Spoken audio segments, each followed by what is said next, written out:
السلام عليكم مشاهدينا الكرام، أهلا بكم. موعد وتوقيت مباراة المنتخب الجزائري ومنتخب موريتانيا لحساب الجولة الثالثة من دور مجموعات من كأس إفريقيا لسنة 2024 المقامة بالكوت ديفوار إن شاء الله، والقنوات الناقلة لهذه المباراة.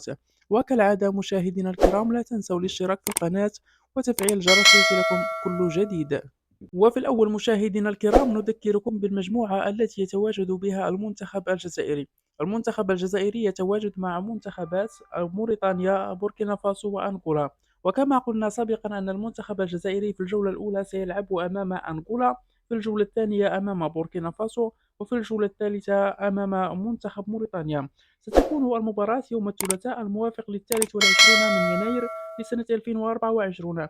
تقام المباراة في تمام الساعة 9 مساء بتوقيت المغرب، تونس، الجزائر، وعلى الساعة 11 ليلا بتوقيت مصر والسعودية.